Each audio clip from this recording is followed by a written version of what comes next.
last time we studied vapor pressure lowering.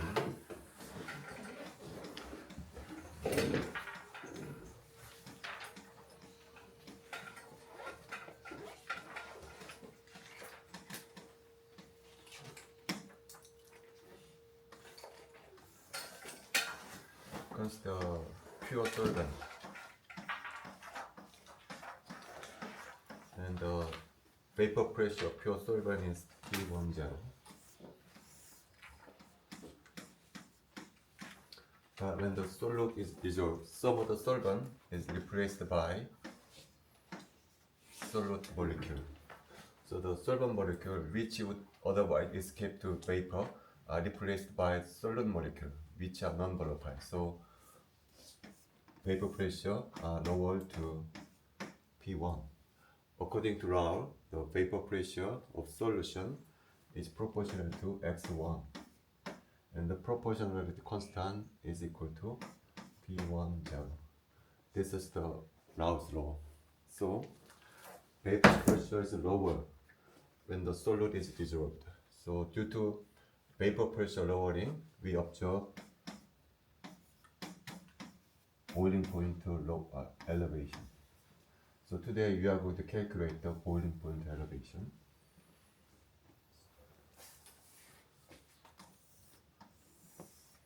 So this is the vapor pressure of the pure solvent against temperature. We assume that the vapor pressure curve is a straight line. This is just approximation. When solute is dissolved, the vapor pressure is lowered like this.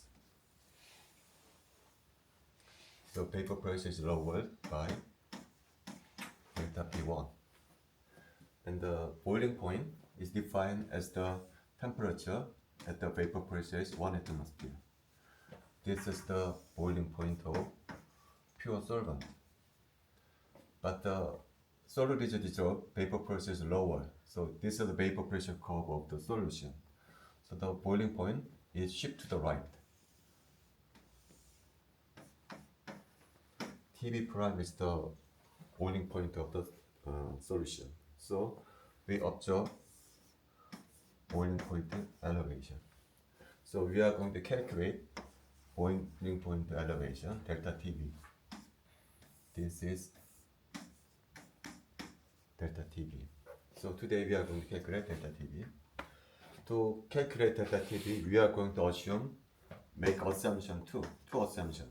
First, we are going to assume that the vapor pressure curve of pure solvent is straight line. Actually, the vapor pressure curve is not straight line. Actually, it looks like this.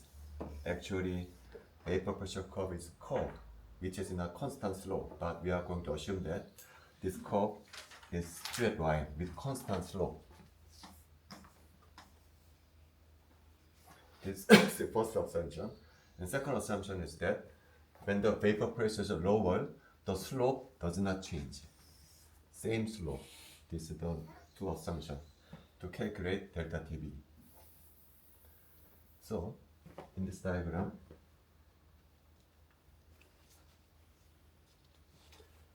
delta TB is equal to delta P1 over delta TB. I'm sorry. And S equal delta TB delta P1. And we need minus sign. Why? Delta P1 is negative. So to make the slope positive, we need minus sign here. Now, what is delta P1? Delta P1 is the vapor pressure lowered by delta P1. Delta P1 is defined as P1 minus P10. And according to Rao's law, P1 is equal to X1 P10 minus P10. And X1 is equal to 1 minus X2 P10 minus P10. Oh, I'm sorry here. I'm sorry here. X1 minus 1 P1. I'm sorry. And this one is equal to minus x2 p1 0. Why? x1 plus x2 is equal to 1. So x1 minus 1 is equal to minus x2 times p1 0. So we are going to put this one. My delta p1 is equal to minus x2 p1 0. So this is our expression. And p1 0 is 1 atmosphere. So p1 0 is equal to 1. This is just 1. So finally, S is equal to delta TV x2. This is our expression.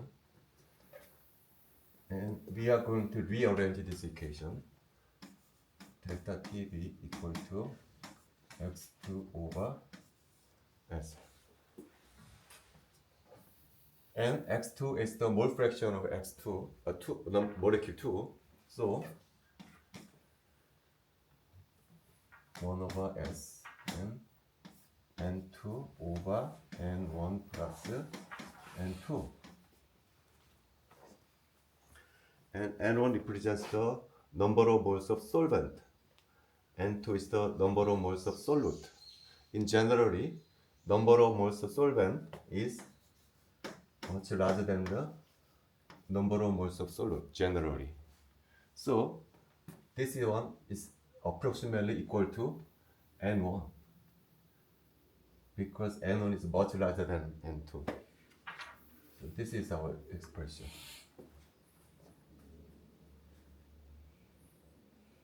Okay, wait. And N1 is the number of moles of solvent is equal to M1 over large M1. This is the number of moles of solvent. This is the mass of solvent.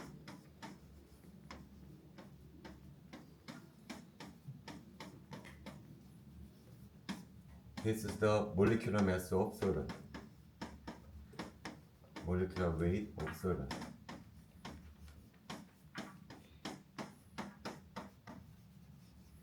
Is equal to N1. So instead of N1, it's replaced by M1 over large M1.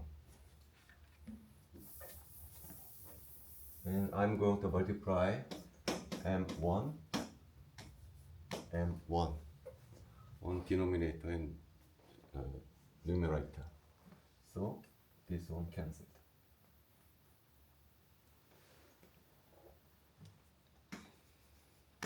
And I'm going to divide by 1000 and multiply 1000. This is our expression.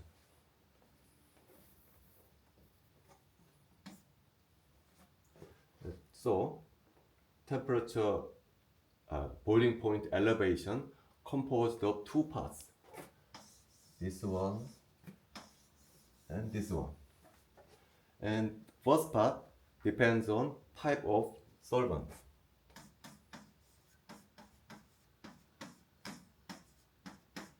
Why? M1 represents the molecular mass of solvent. What is S? S is the slope of this curve. What is this curve? This curve represents the vapor pressure curve of solvent. It is related to the solvent. Slope of the solvent. So the first part depends on type of solvent. Now what is second part? The numerator is number of moles of solute. Denominator, M1 is the mass of solvent.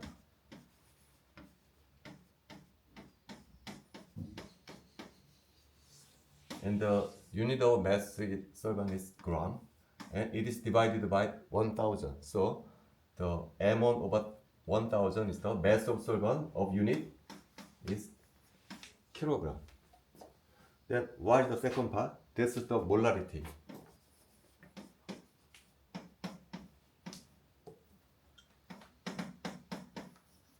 In Korean, concentration of the solution. So we are going to replace this one as KB. So finally, delta TB is equal to KB times molarity. This is our final equation. So TB consists of two parts, molarity, concentration, and the KB, which depends on type of solvent. It depends on the type of solvent. But this part is only depends on the concentration. It does not depend on type of solvent.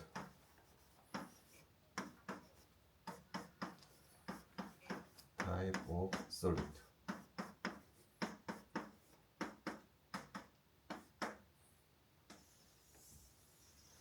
It only depends on the concentration. So this kind of property is called colligative property.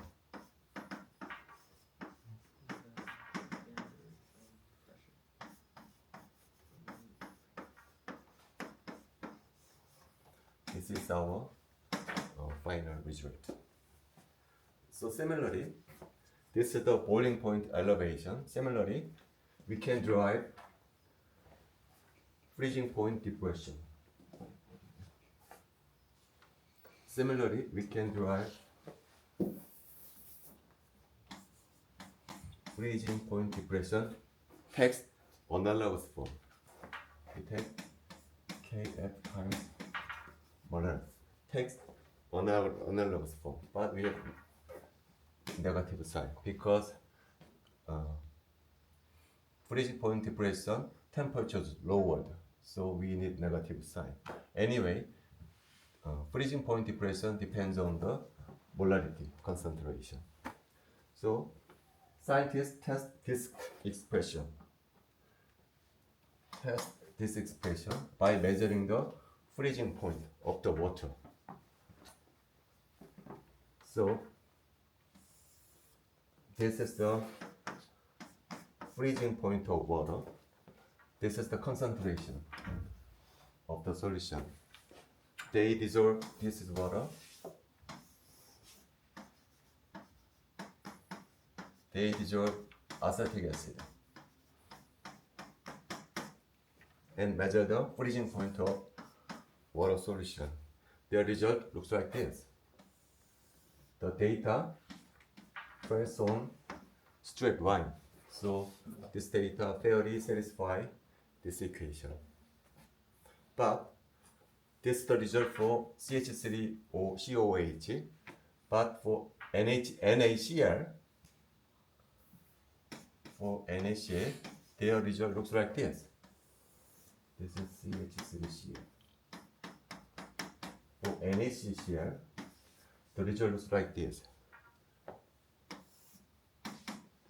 The freezing point drops twice as steeply as for CH3CN. 2 times faster drops. Why? Because NaCl is electrolyte. When NaCl dissociate into water, dissolved in water, NaCl dissociate into Na plus Cl minus. When NaCl dissolved into water, it dissociates into 2 ions. So it drops twice as steeply as for CH3COOH.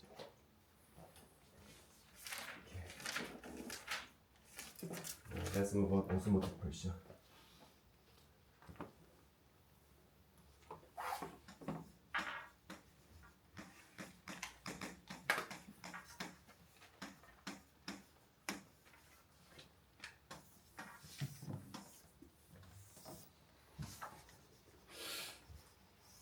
This is semi-permeable membrane.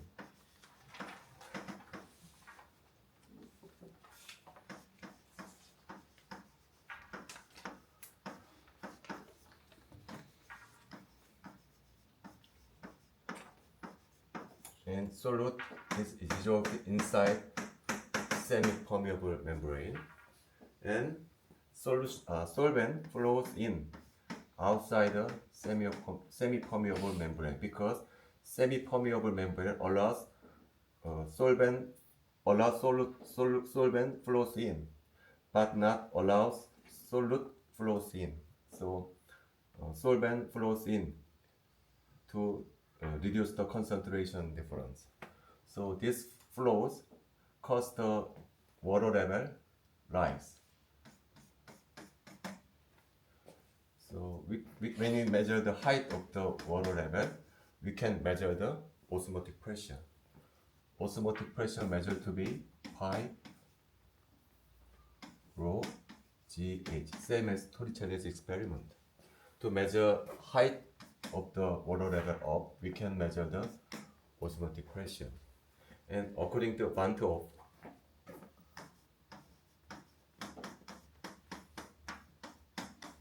the osmotic pressure are related to the molar concentration C.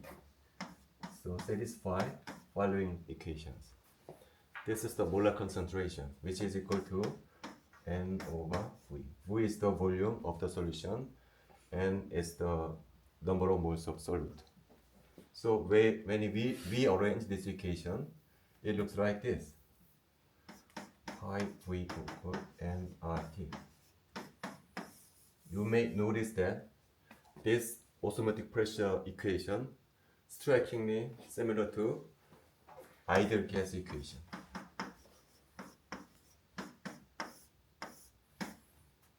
This is osmotic pressure. And the practical application for osmotic pressure is to measure molecular mass of macromolecules such as protein. Before mass spectrometry is widely available, osmotic pressure is mainly used to measure the molecular mass of protein.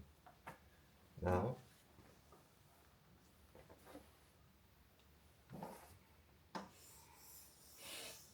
the mass of solute is measured to make a solution of volume V. And the concentration of solution are measured by osmotic pressure.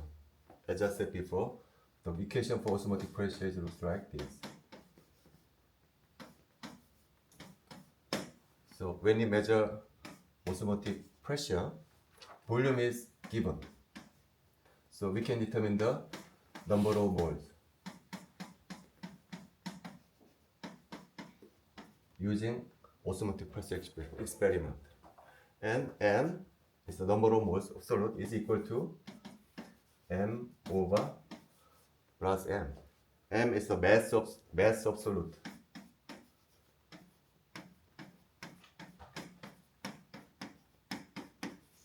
This is the molecular weight of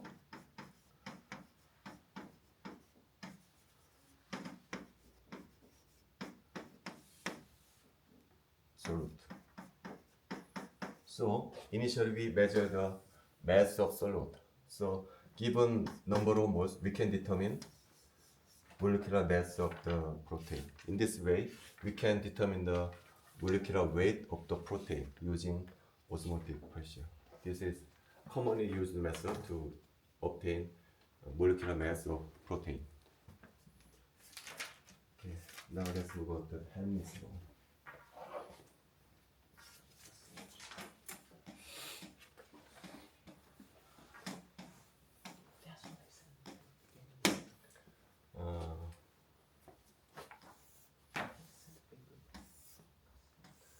As we discussed earlier, according to Rao's law, the vapor pressure of solution follows straight line. So this is P1 equal X1 P1 0. For ideal solution, satisfy this line, fed on this line, but real solution deviate from this line. For positive deviation, the vapor pressure curve looks like this. This is a vapor curve of real solution. We are focused on two regions. This region and this region.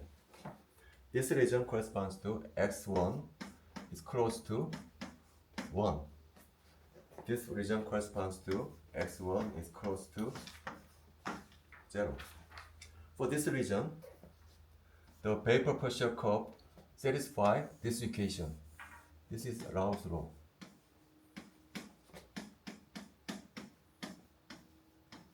When mole fraction x1 is close to 1, the gas pressure satisfies approximately Rao's law.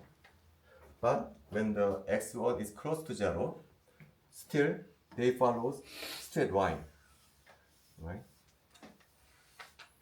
This one, pressure, is still proportional to x1. This is a straight line. This is also straight line. So, in this region, also vapor pressure is proportional to x1. But the proportionality constant is different from P10. In this case, we introduce new constant, Kh. This is Henry's constant.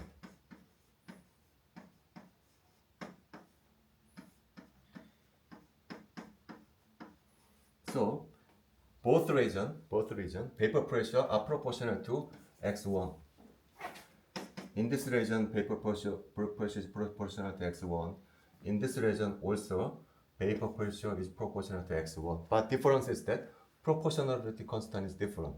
When x1 is close to 1, proportionality constant is P10. But in this region, proportionality constant is not P10. In this case, we introduce new constant, Henry's constant, Kh. For positive deviation, Kh is larger than P10. Right? Why the proportionality constant is different for this region? For this region,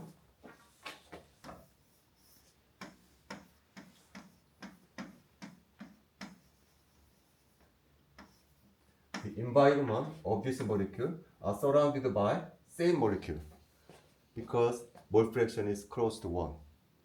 The environment of this molecule are all the same molecule. But in this case, this molecule are surrounded by solid molecule. The environment is different. When x1 is close to 0, the environment of this molecule are surrounded by solid molecule. So environment is completely different. So the constant, proportionality constant is different.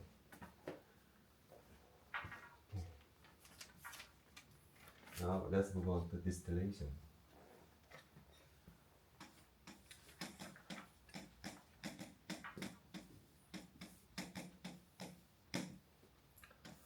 Now consider a system in its liquid phase are in equilibrium with gas phase. In liquid phase, we have hexane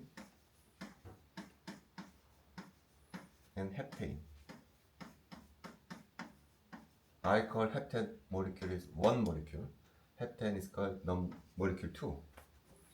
And suppose that the mole fraction of hexane is 0.4 and mole fraction of heptane is 0.6. So in liquid phase, heptane is more major component compared to hexane. But when liquid phase is gas phase, the mole fraction in gas phase is different. When you calculate the mole fraction of gas phase, it is going to be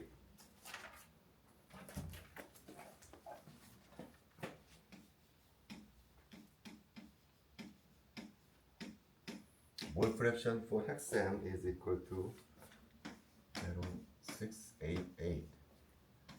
Heptane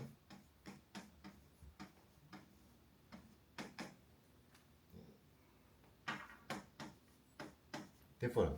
Situation is reversed. So in gas phase, heptane is major component, but in gas phase, hexane is major component. Why?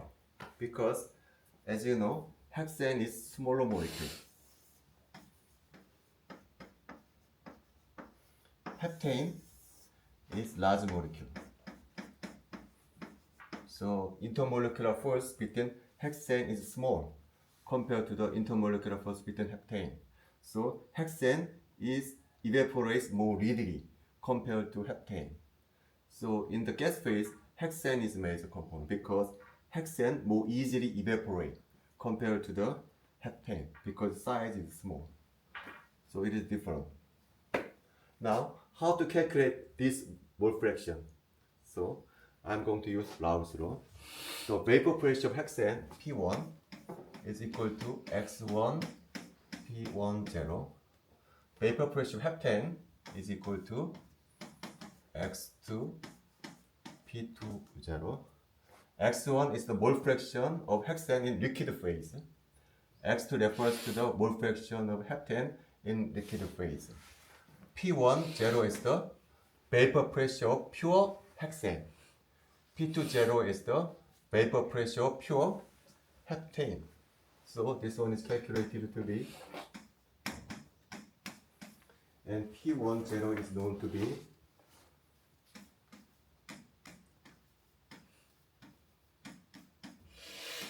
and for heptane,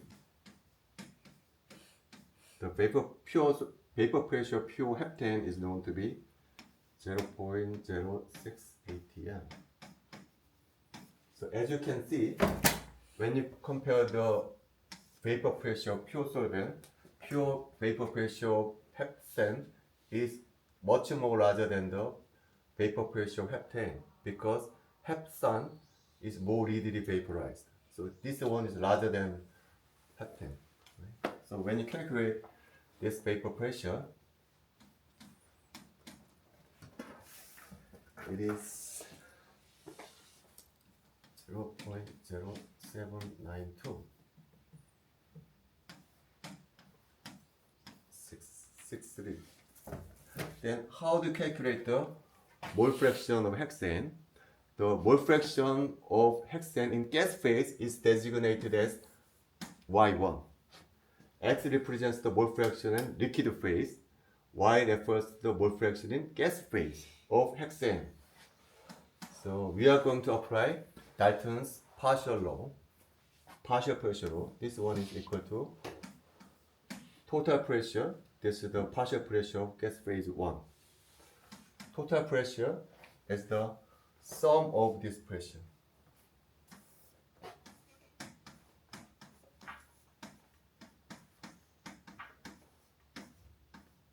And the partial pressure of hexane is 0.0792. When you calculate this one, it is known to be 0.688. In this way, we can calculate the mole fraction of hexane in gas phase. Similarly, we can calculate the mole fraction of heptane, which is designated Y2. So in this way, we can calculate the mole fraction. So anyway, important point is that the composition of liquid phase, gas phase is different from the composition of liquid phase because the tendency of the each molecule to be in the gas phase is different. In this case, hexane readily evaporate to the gas phase, so the composition is different. So distillation make use of this difference.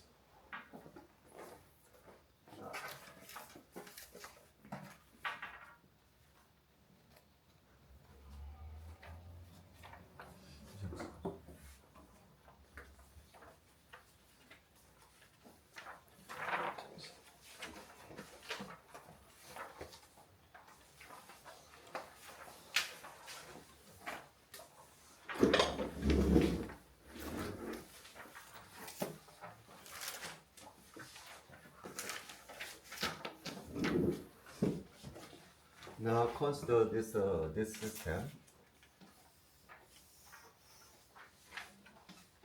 Temperature is given, and there are two phases: gas phase and liquid phase. And the gas phase and liquid phase are in equilibrium at pressure P. Gas phase and liquid phase are in equilibrium at pressure P. And there is a molecule 1 and molecule 2 in gas phase. And similarly, there's a molecule 1 in liquid phase and molecule 2 in this phase. So the mole fraction of this is molecule 1, this is the molecule 2. 1, 2. As I said before, mole fraction of molecule 1 in gas phase is called X1. Mole fraction of molecule 2 in gas, I'm sorry, this is liquid. This is gas. Mole fraction of molecule 2 in liquid phase is called X2. And when sum X1 plus X2 is equal to 1, similarly, mole fraction of molecule 1 in gas phase is called Y1, and the mole fraction of molecule 2 in gas phase is equal to 2. When you sum up these two values, it must be 1. Now, gas phase and liquid phase are in equilibrium at pressure P, and I'm going to draw at equilibrium, the composition of this system is determined by Y1, Y2, X1, X2. But if you know Y2 and X2 using this relation, Y1 and X2, Y1, X1 is automatically calculated. So you only need to know the Y2 and X2. Because given X2 and Y2, you can automatically calculate X1 and Y1. Okay? Two variables is needed to know the composition of this system. So I'm going to draw this information using this diagram. This is the vapor pressure P. And I'm going to point X2 and Y2 here. This is X2. This is Y2 at given P. Okay. Now I'm going to press this volume. So volume is reduced. Then what happens? Pressure increase. Okay. Then the equilibrium composition X1, X2, Y1, Y2 change when vapor pressure change. So when P is increased, the X2 change to X2 prime, Y2 change to Y2 prime. Okay. When vapor pressure increase, X2 and equilibrium composition X2 and Y2 change from here to here. Okay. When vapor pressure is lower, the equilibrium composition change here. Okay. So we can connect the line. Then it looks like this. So we can obtain this kind of diagram. This diagram is called phase diagram.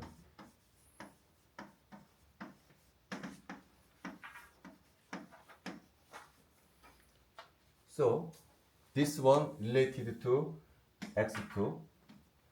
This curve related to Y2.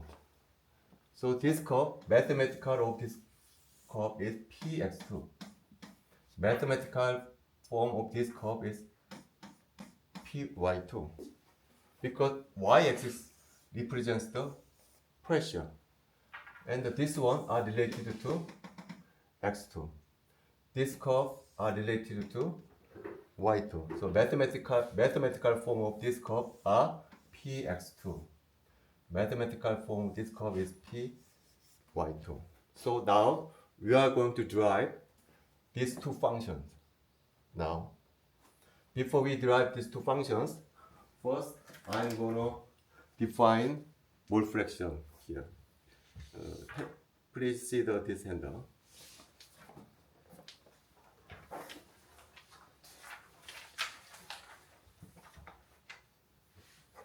In the diagram, liquid phase and gas phase. There are red colored molecule and green colored molecule. Red colored molecule are designated molecule 1. Green colored molecule are designated molecule 2. In gas phase, a total of 10 molecules exist. and liquid phase, a total of 20 molecules exist. And as I said before, Y represents the mole fraction of molecule 1. And as we can see, there are total of 10 molecules in the gas phase. And there are only 6 molecules in the gas phase. So mole fraction of Y1 is 6 over 10. Right? Now here, what is X2? Refers to the mole fraction of molecule 2 in the liquid phase. In liquid phase, we have total of 20 molecules. And there are 8 molecules. Right? Yeah, there are 8 molecules, right? So the mole fraction of X2 is equal to 8 over 20. It is same. Now we are going to introduce third mole fraction, G. G is called overall mole fraction.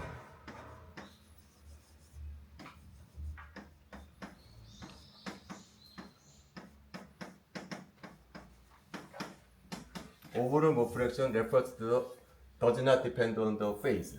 It does counter the mole fraction over the entire container. For G2, how many moles in the container? How many moles? A total of 3 molecules in the container. And how many moles of G2 molecule exist? We have total of 6, 8. We have total of 14 molecules in the container. So the mole fraction of G2 is equal to 14 over 30. So we have 3 kinds of mole fraction. Mole fraction in the gas phase, mole fraction in the liquid phase, and mole fraction of entire container, overall mole fraction. Now see the left down, level rule. This is important rule. The level rule refers to what is the relation between G2, X2, and Y. What is the relation between Y, X, and G? Is it called level rule.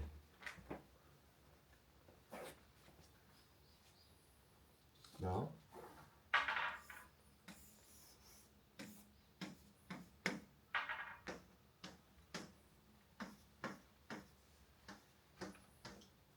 this is number 1. This is 2. Now, I want to count the number of molecules 2. There are 2 ways to calculate the number of molecules 2 in this container. Now, the molecule 2 can be either liquid phase or gas phase.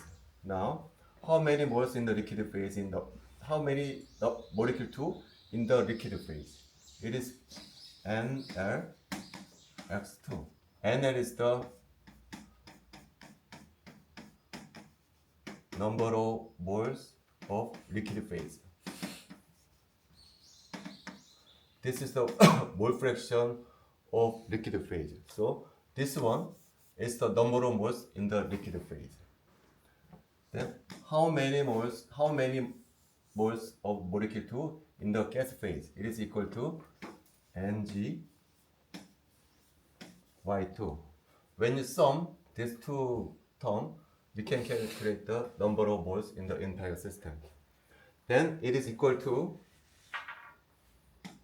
N G2. This is the G2 is the overall mole fraction, and it's the total number of moles. So N is equal to NL plus Ng. So we can rearrange this term. So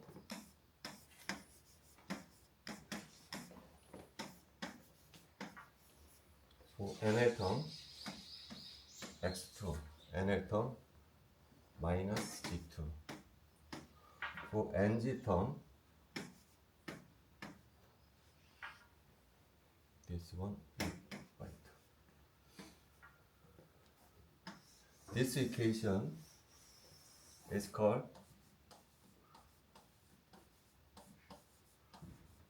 level rule. Okay. So, for example, when Ng is fixed constant, when ng is fixed. If nl increase and g2 minus y2 also should also increase, right? This is the meaning of level rule. We are going to apply this rule in short time, in near time. Okay. Now turn to the next page. So now we are going to derive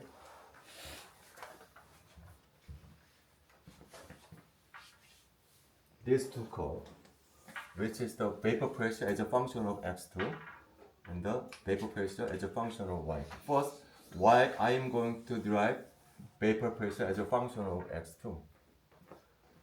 So vapor pressure is a sum of vapor pressure 1 and vapor pressure 2. According to Rao's law, x1 is equal to x1 P10, x2 is equal to x2 P20, and x1 is equal to 1 minus x2.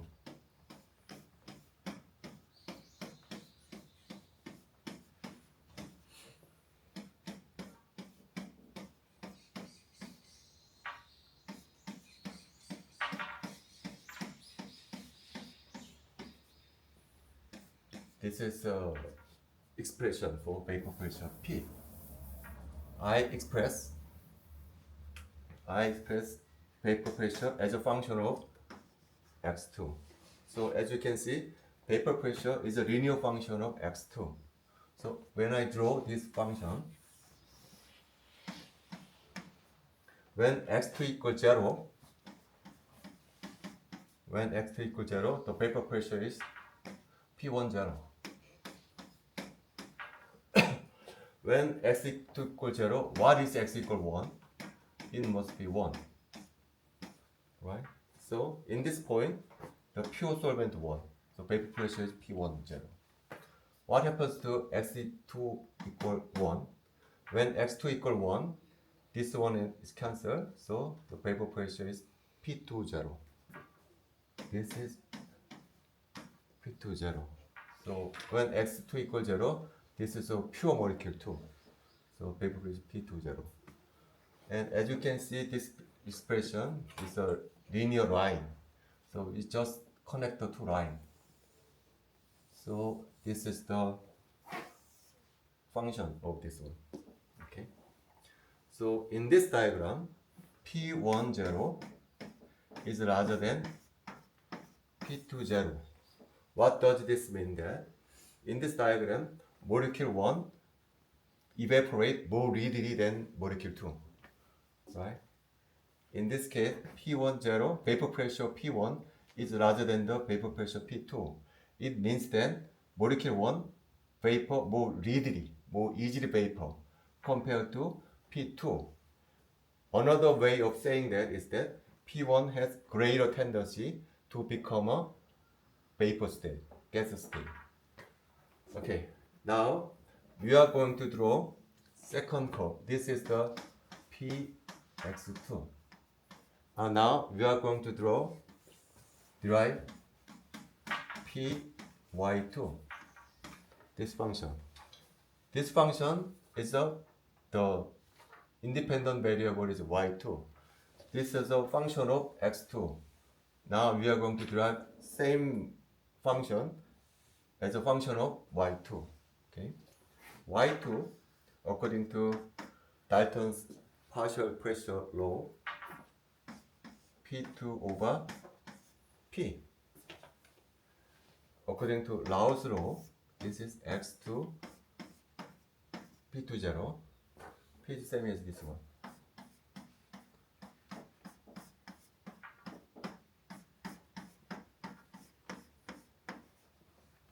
So this is y2. So in this expression, y2 are expressed in terms of x2. But we need to express x2 in terms of y2, right? To express this function. So when we rearrange this function according to this handout, x2 is equal to what is this?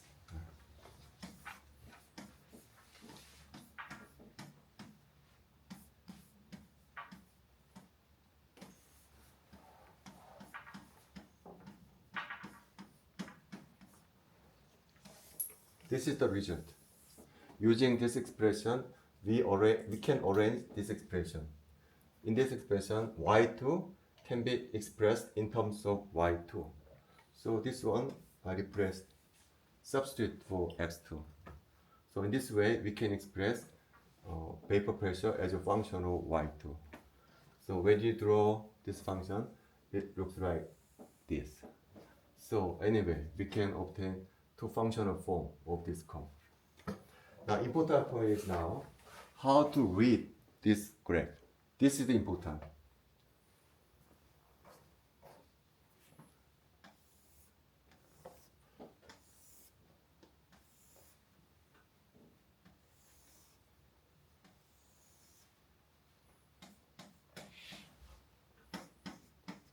This is the curve we obtain. As I said repeatedly, in this curve, molecule 1 readily evaporate compared to P2. Now, at certain point, at certain vapor pressure, two systems are equilibrated. So, this one corresponds to X2. Equilibrium composition at gas phase is Y2, right? Now, this is equilibrium composition at gas phase. This is the equilibrium composition at liquid phase. Now, G2, overall mole fraction. Suppose that overall mole fraction is here. This is G2. Assume that this is Y2, this is X2. Assume that this is G2. Now, we are going to apply Lever's rule. Here, we are going to apply this level rule, okay?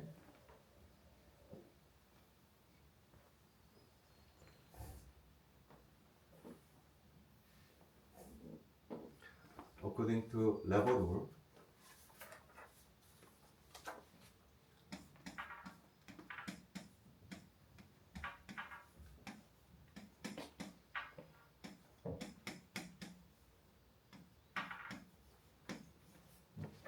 this one, x2 minus g2 is this one. This is x2 minus g2. And this one, g2 minus what? 2. This length is corresponds to g2 minus y2. Now assume that the length of this one is 1. The length of this one corresponds to 3. Assume that. Then g2 minus x2. This one is 1. Then what is the ratio between NL and NG? This is the question. According to level rule, the ratio of NL to the NG is equal to 1 to 3.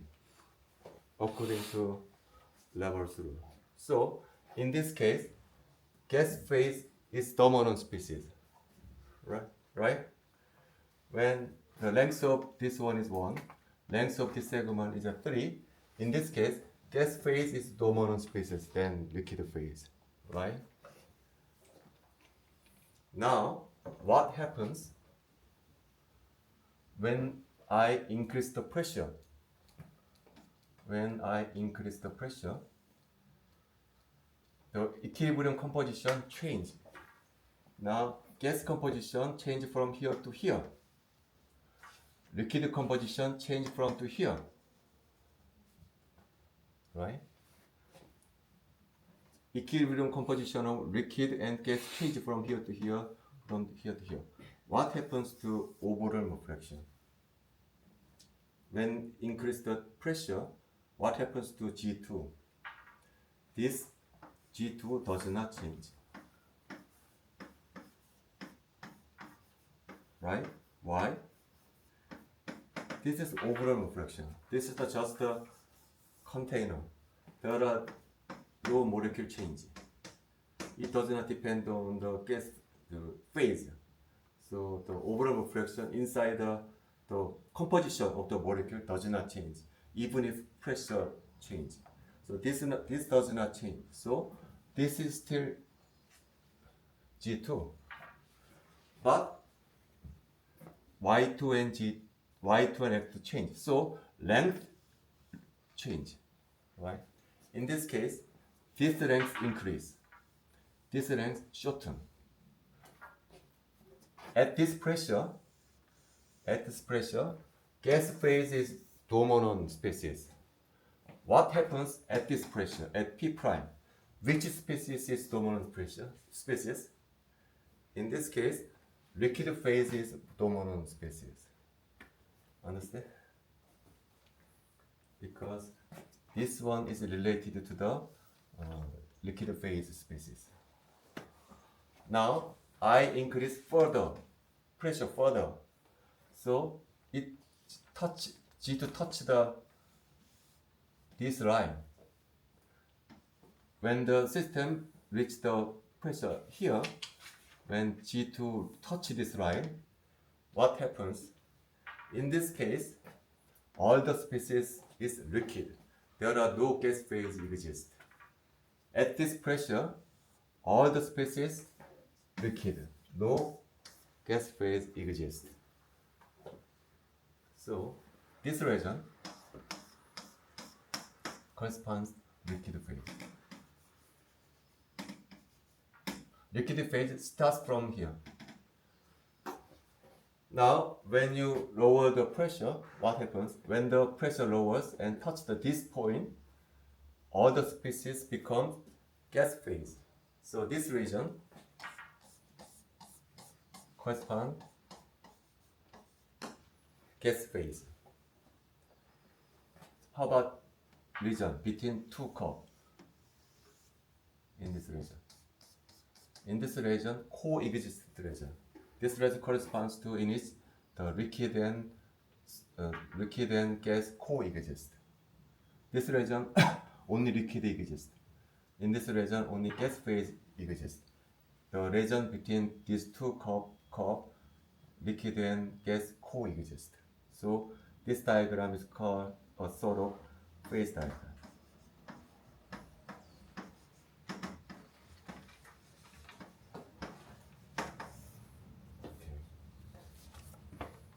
Now move on to fractional distillation.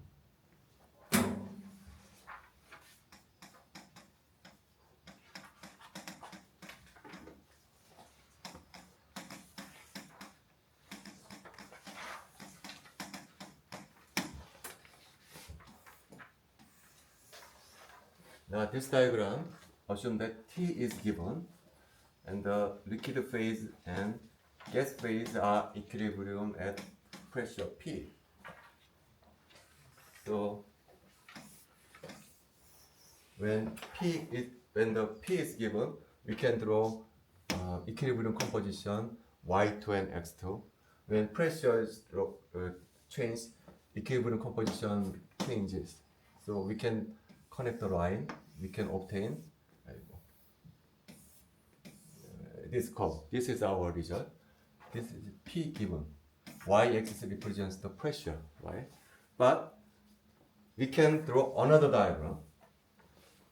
We can draw here. This is P10, P20. As I said repeatedly, in this diagram, molecule 1 is readily evaporate compared to P20.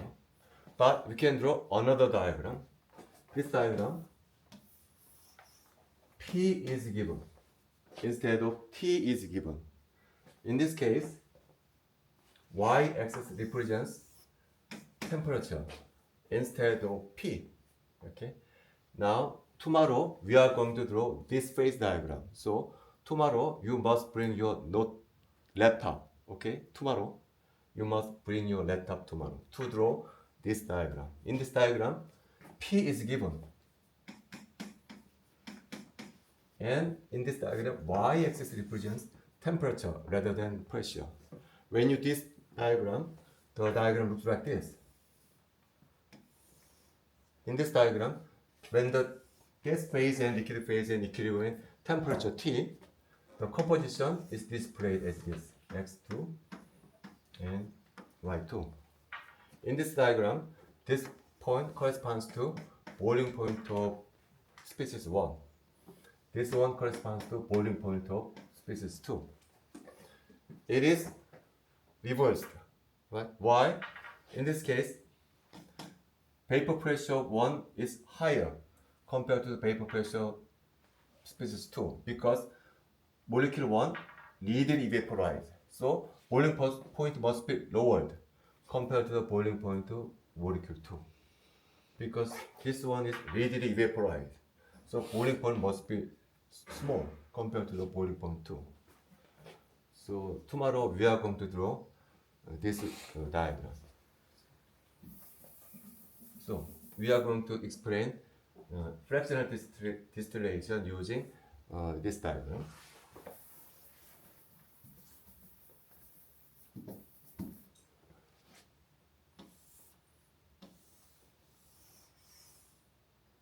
T is given, I'm sorry, P is given, y-axis represents temperature,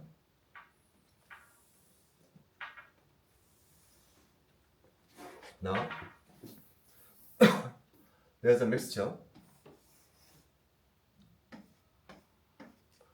molecule 1 and molecule 2, and overall mole fraction is G2 assumption. Now this is G2. In this case, this is liquid, this is gas. Now, this is the initial point. Initial state is liquid. And while I increase temperature, so still liquid. When the system touches this point, it begins to evaporate. As I said before, this region liquid, this region gas, this region corresponds to coexistent region in which liquid and gas coexist. When the system reaches this point, the evaporation begins. So gas phase begins to form. When you increase further temperature here, the equilibrium composition is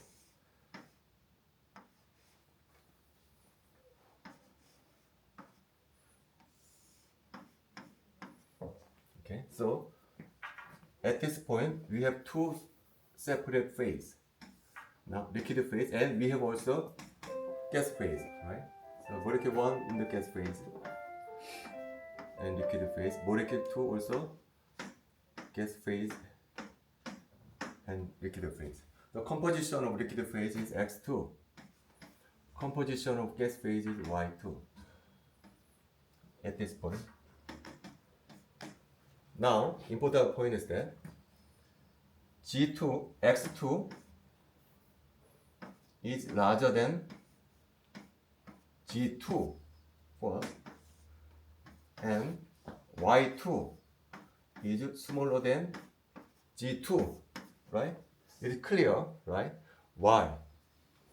Why is it important? Why X2 is larger than G2? Why?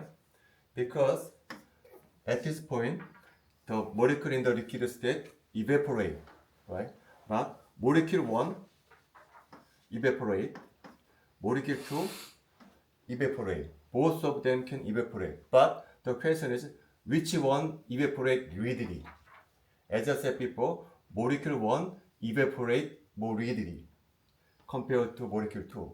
So when you focus on the liquid state, the concentration of molecule 2 increase. Understand? Molecule 1 evaporate more readily compared to molecule 2. So the concentration of molecule 2 increase than the original concentration. So the concentration of liquid phase larger than the original concentration of G2.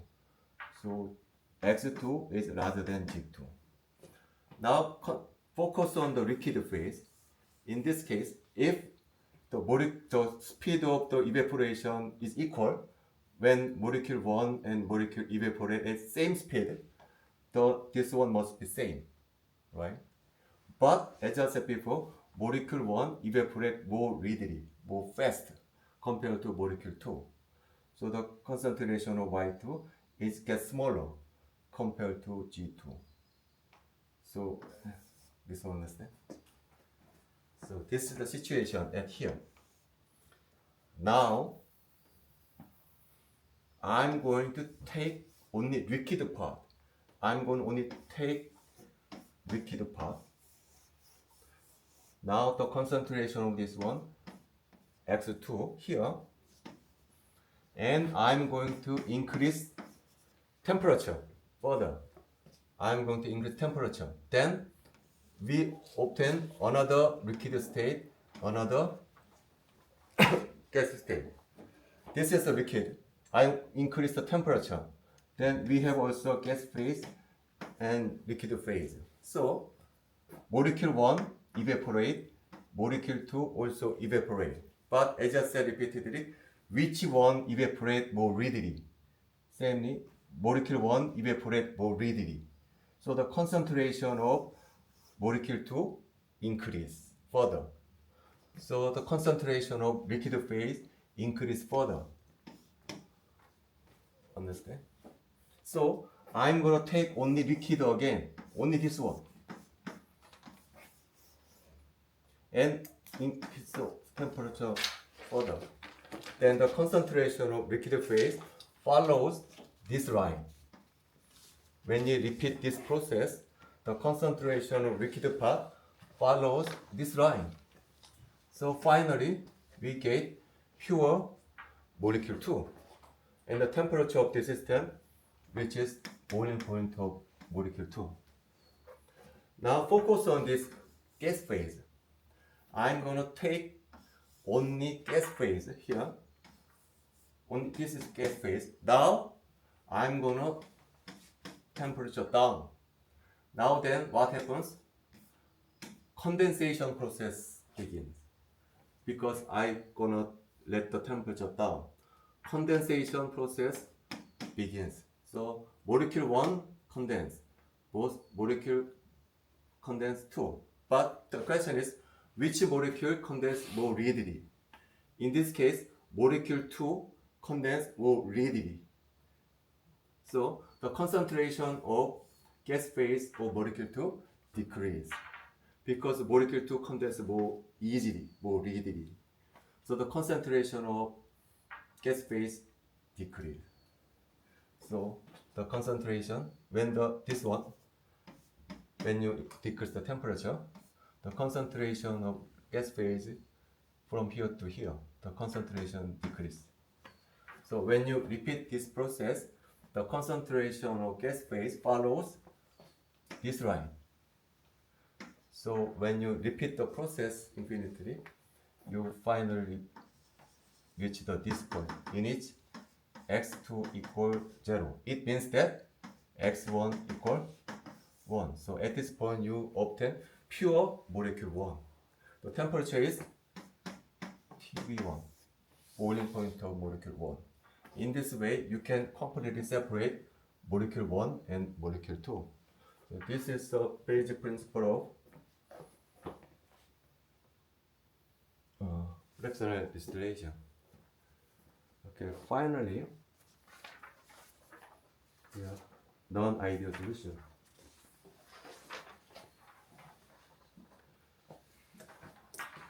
So vapor pressure is sum of P1 and P2. According to Raoult's law, this is X1 0 and P2 0. So X1 P1 0, X2 is equal to 1 minus X1 P1 0. When you draw this one and this one, it looks like this.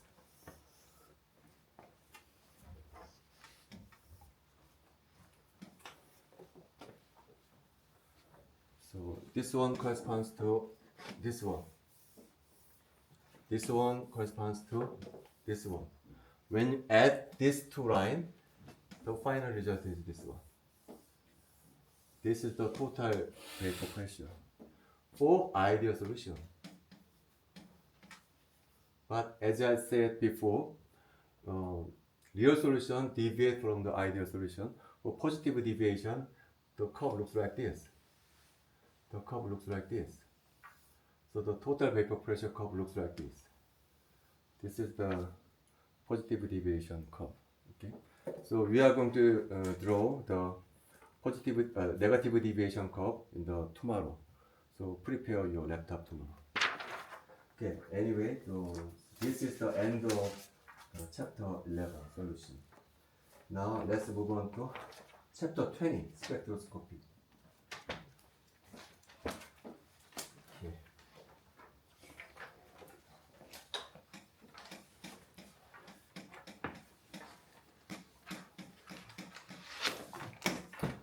Now consider molecule HCl. Just as atom has atomic orbital, molecule has molecular orbital. The molecular orbital energy level is quantized. Given the set of molecular orbital, we can allocate electrons.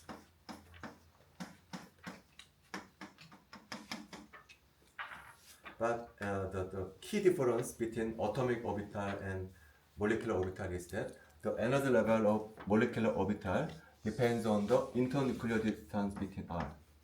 The energy level of molecular orbital energy depends on R. So, given the electronic configuration, we can calculate the total electronic energy. So we can draw this curve. Given internuclear distance R, we can calculate the total electronic energy.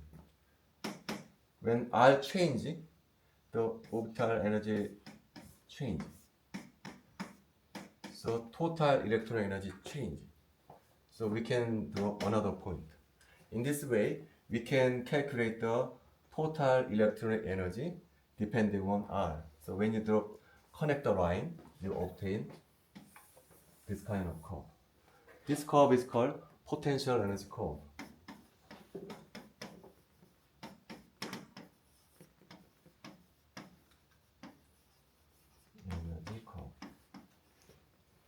But sometimes electron in one orbital can be promoted to higher atomic orbital, higher molecular orbital. And then electron configuration changed. So the total energy changed. So you can draw another potential energy curve. So this is the potential energy curve for this configuration. So for each configuration, you can draw potential energy curve. So in principle, you can draw infinite number of potential energy curve. So there is a state called vacuum state.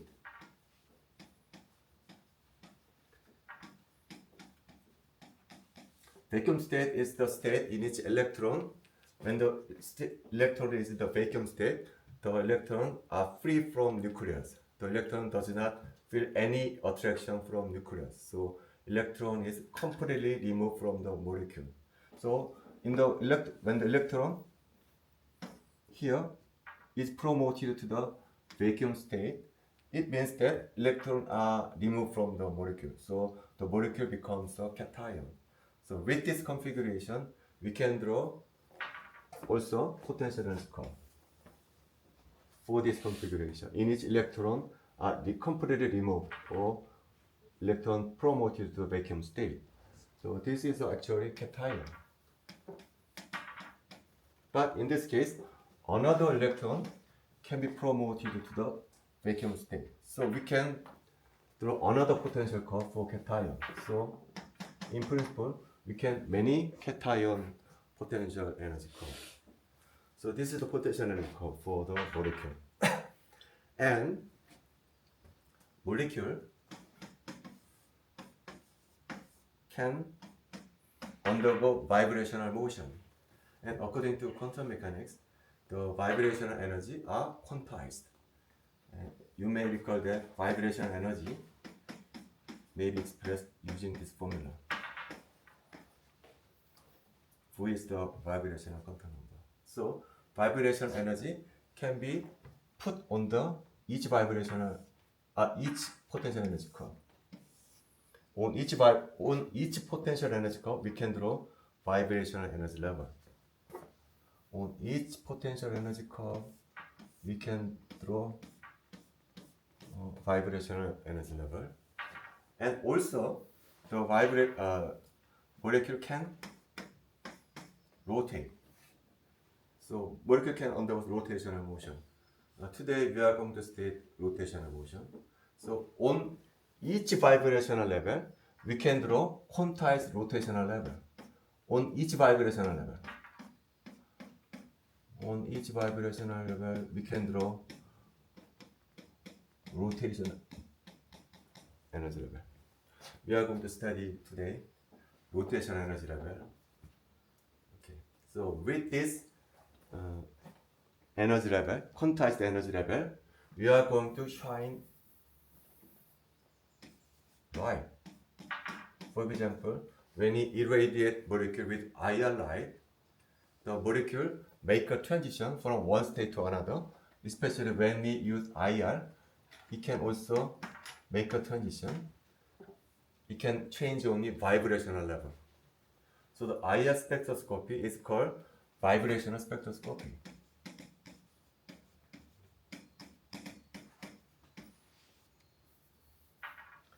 And when you use microwave, which has longer wavelengths compared to IR, so microwave photon energy of microwave is smaller than IR. So microwave only make a transition between rotational energy level. Microwave cannot make a transition to vibrational level.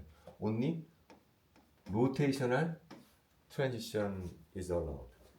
So microwave spectroscopy is called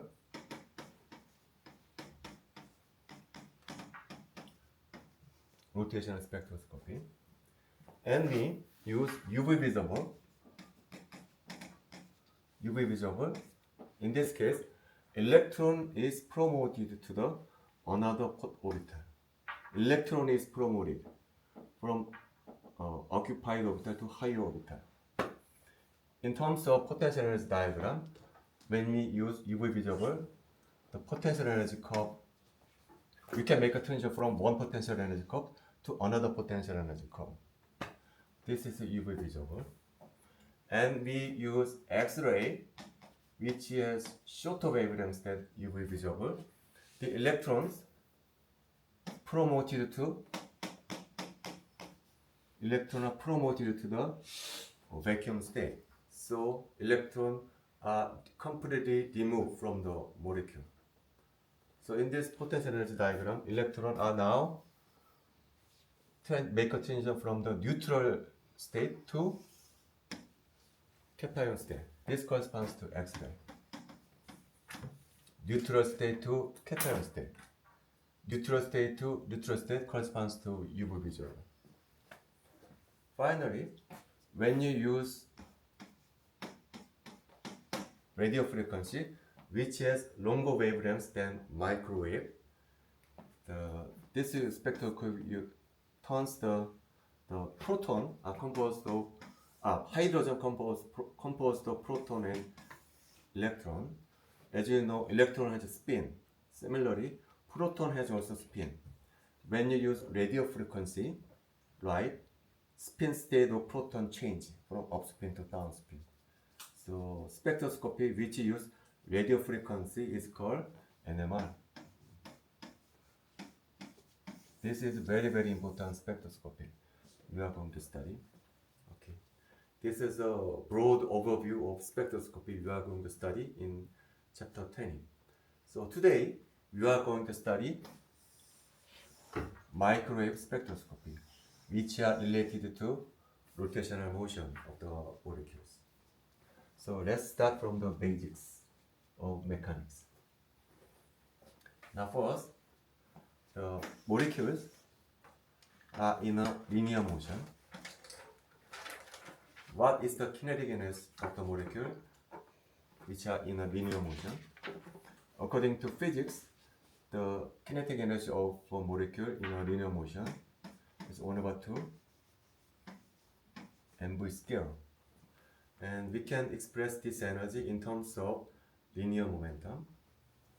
We can rewrite this one in terms of linear momentum.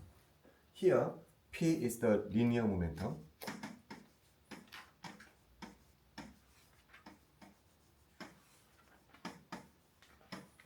M is the inertial mass.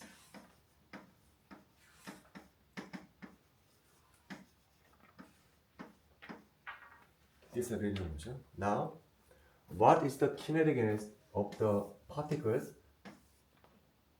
of which are in a circular motion?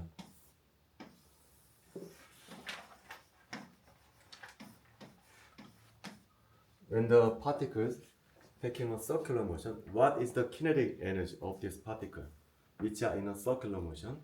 According to physics, the expression is similar to the linear motion.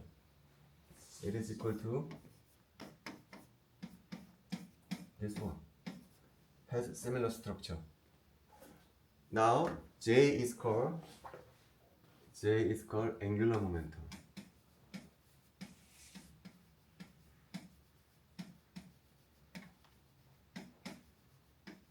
And I is called moment of inertia.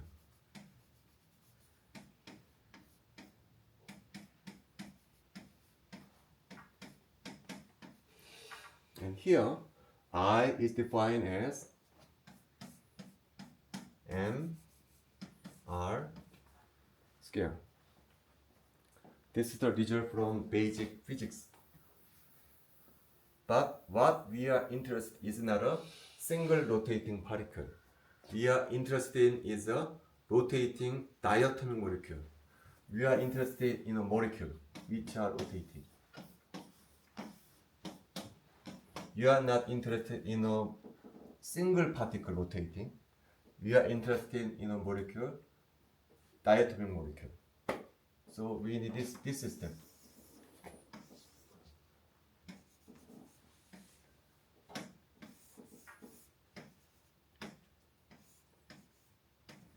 We are interested in this system. Diatomic molecule are rotating. What is the kinetic energy of this diatomic molecule? Mass M1, M2. Fortunately, the kinetic energy of the rotating diatomic molecule has the same form. Same.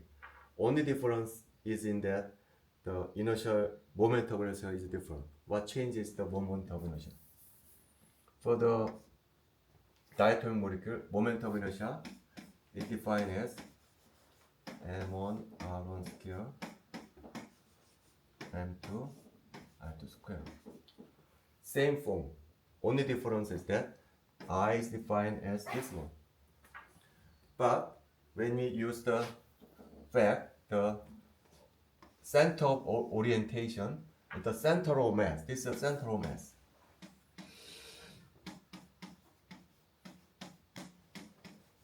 Using the fact, this is the central mass, this moment of inertia can be simplified to the following formula. Here R is the internuclear distance of the two molecules. This one is equal to this one. Here R represents the internuclear distance between two particles.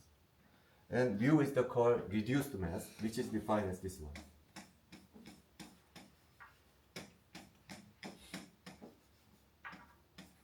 This is called reduced mass.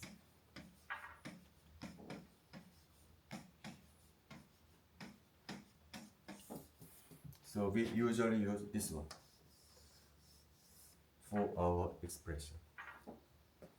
So anyway, according to classical mechanics, for the kinetic energy of the diatomic molecule is this one.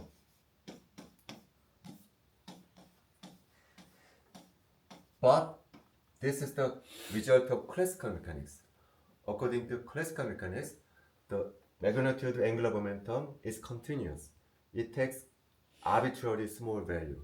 But according to quantum mechanics, the magnitude of angular momentum is quantized. We already encountered that angular momentum is quantized when you talk about atomic orbital. You know, atom has angular momentum. So angular momentum of atom is designated L. As you know, angular momentum L square is restricted by quantum number L such that you may recall that this expression. Here L is the quantum number. L cannot take arbitrary value. L takes only 0, 1, 2, 3, blah blah blah blah. The angular momentum must satisfy this rule. Similarly, this is also angular momentum. So for angular momentum of diatomic molecule also restricted by this formula. Quantum number G. Same formula.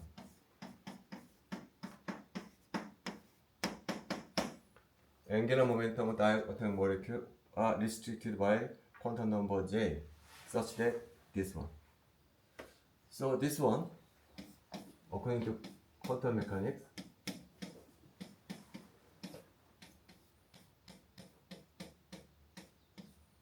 transformed to this equation.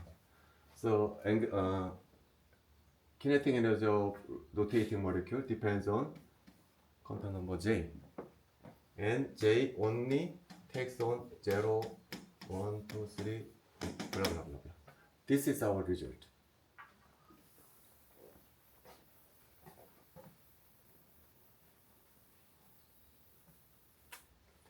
Now I'm gonna define rotational constant B. This one is defined as B. So rotational energy is J plus 1 with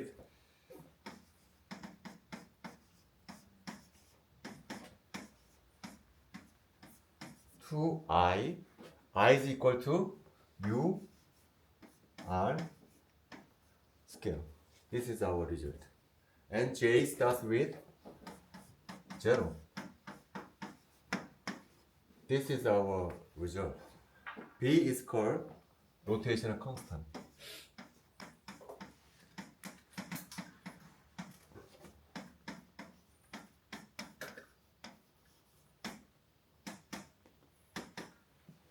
This is our result. And what is the unit of energy?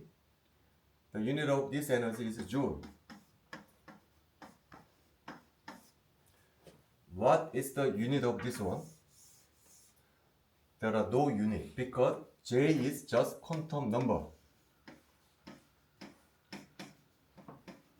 Quantum number. So number has no unit.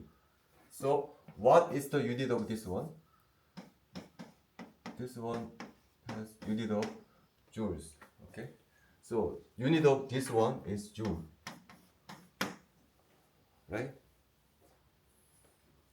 But usually spectroscopy don't like unit of joule. This is the expression for joule. But spectroscopy don't like this unit. Spectroscopists like unit of wave number.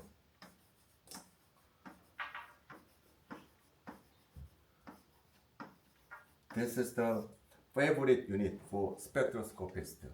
For example, when you take a spectrum in your general chemistry experiment, you are going to observe HS spectrum.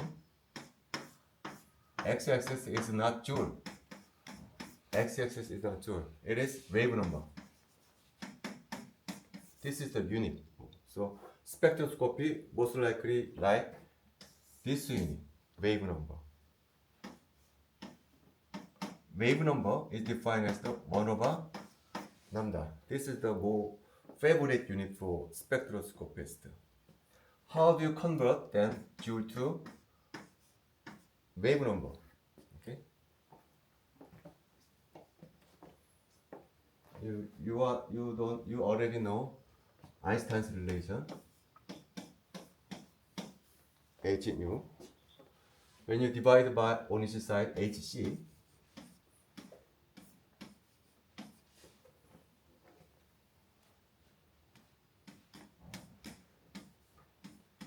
this is equal to 1 because C equal 9. So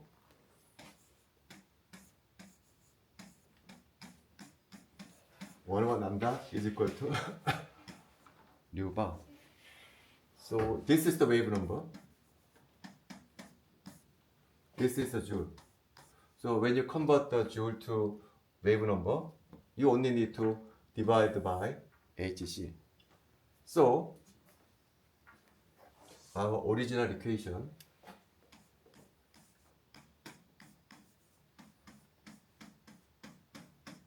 this one, I'm going to divide by hc on both sides.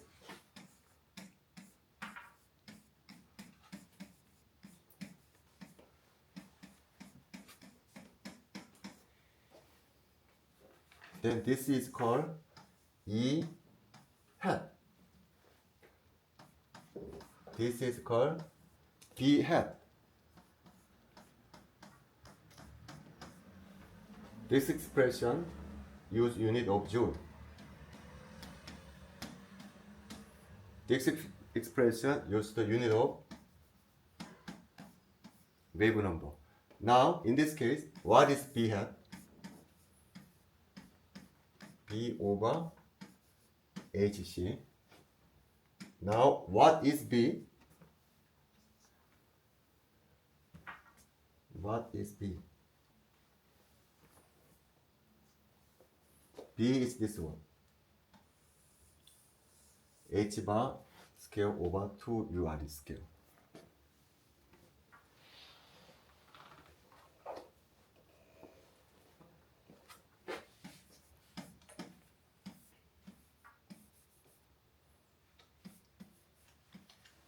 Divided by HC.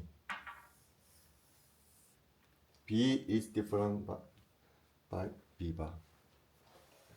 Okay, anyway, now I'm going to proceed by using this format. Now I'm going to draw this energy level. So, quantum number J starts with 0. So, when J equals 0,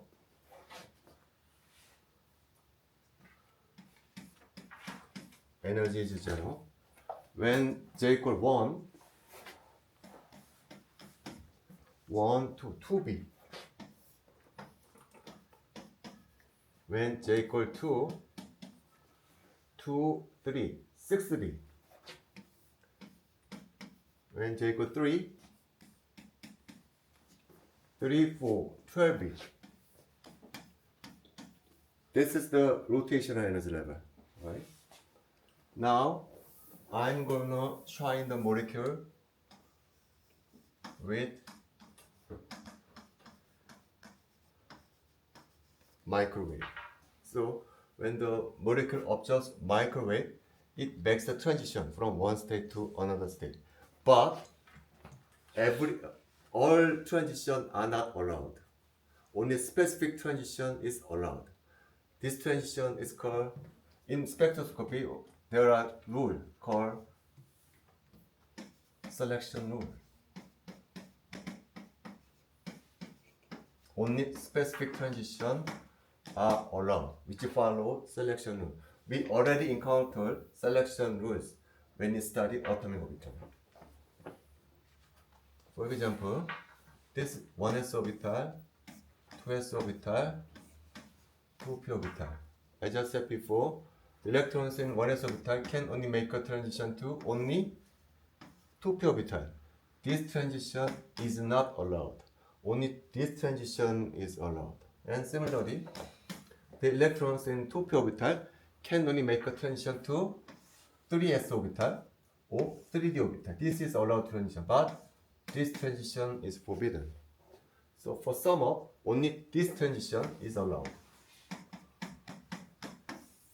This transition is allowed to transition. So L quantum number must change +1 or -1.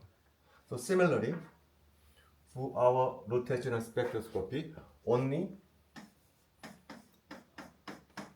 this transition is allowed. Only J increased by 1 or -1. This transition is allowed. So, according to this rule, this transition is allowed to transition. This transition is allowed. This transition allowed. But this transition is forbidden. Okay? So, following this transition, we can draw spectrum. So, this transition appears at 2B because the energy gap is 2B. This transition is allowed. The difference between two energy levels is 4B. The second peak appears at 4B. This transition is shown. The difference between two energy levels is 6B. So third peak appears at 6B. Maybe fourth peak appears at 8B. Blah blah blah blah. So when you observe microwave spectrum, you can observe a series of regularly spaced peaks. So this is a microwave spectrum. You can observe regularly spaced peaks. And the peak-to-peak distance, the gap between adjacent peak must be 2B.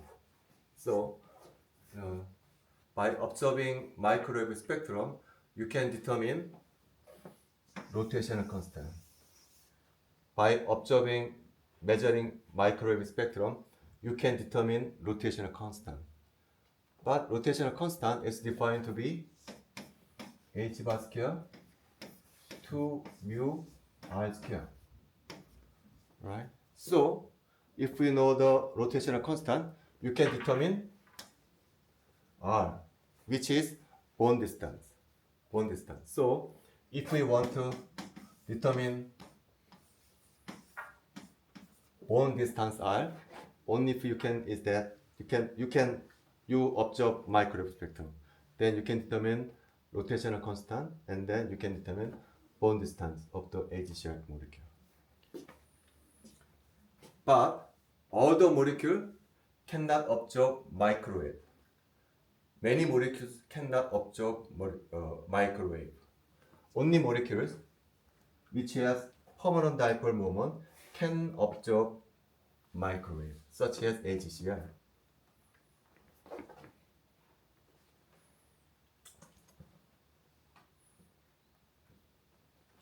HCl has permanent dipole moment.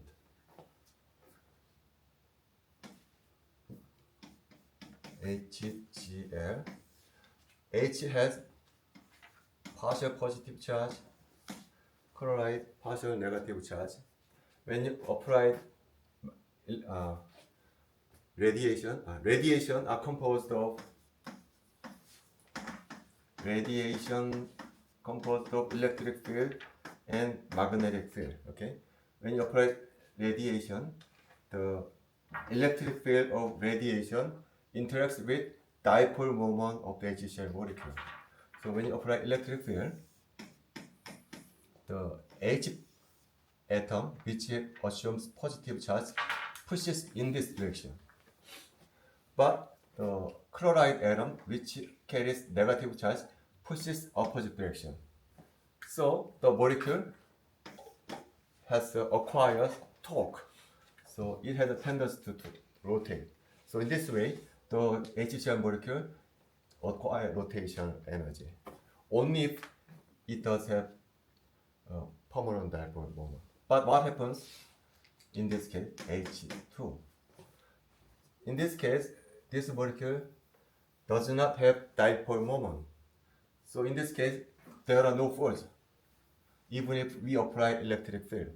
So in this molecule does not have torque. So it does not observe molecules. It does not observe microwave. So only molecules which has permanent dipole moment can observe microwave. So this molecule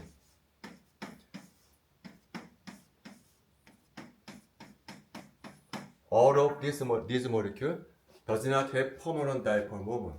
So this molecule cannot absorb microwave. Okay, so only molecule which has permanent dipole moment, such as HCl, can be obtained of microwave spectrum. Okay, now let's move on to. Now, so far we talk about the peak position. Now we are going to talk about the peak intensity. Peak intensity is not all the same. Some peak small, some peak is large. So you are going to talk about the peak intensity of this molecule. Now,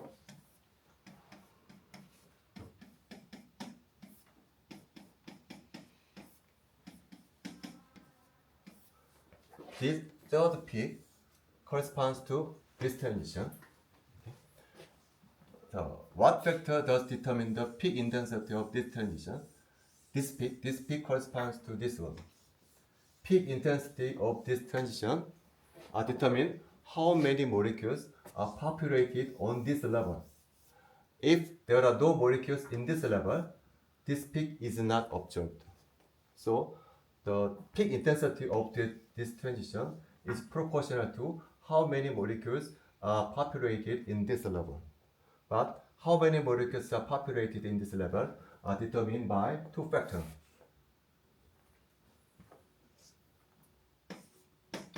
Boltzmann factor and degeneracy.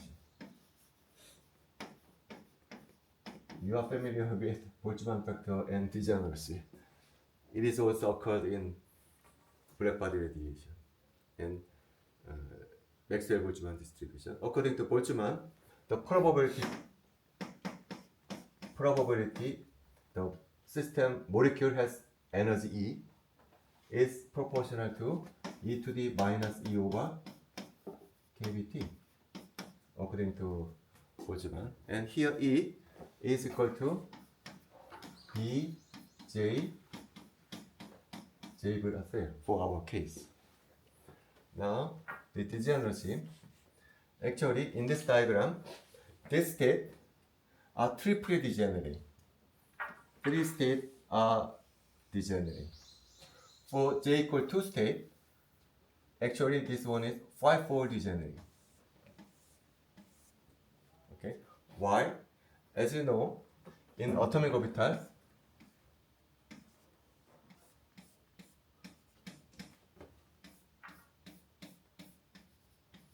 two p orbital is triply degenerate, which is L equal 1.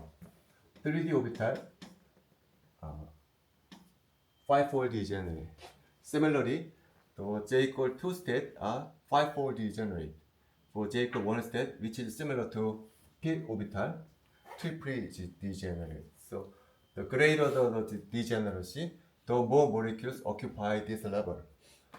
So the degeneracy is the second factor. So the equation for degeneracy is equal to 2j plus 1.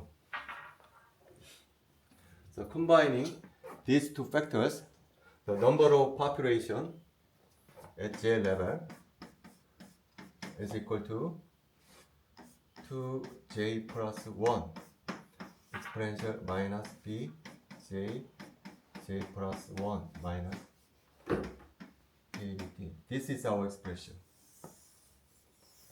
Nj is refers to the number of molecules populated at J level. Are composed of two parts, degeneracy factor and Boltzmann factor. First part is increasing function of J, but second part are decreasing function of J because it is minus sign. When J increase, this one also increase. But this part, when J increase, it is decreased because it is minus sign. So when J is small, initially, when J is small, this part dominates. So when J is small, this one increase because this part dominates the second part. But at intermediate value, it reaches the maximum. and then this part dominates, so it falls off, decrease. So typical spectrum looks like this. Initially, this one increase with J and reaches maximum, and then it falls off, decrease. So this is a typical spectrum of rotational spectrum. So we can define J max, at which intensity is maximum. And J max depends on temperature T, usually. When temperature increase, overall spectrum shift to the right. So J max also increase. Okay. So using this fact, we can determine the temperature of the distant star. You measure the spectrum of the distant star. Assume that this is the spectrum measured from the distant star. And you can determine the J max. Using J max, you can determine the temperature of the distant star. Okay, this is the microwave spectrum. So summarizing, why do you use microwave spectrum?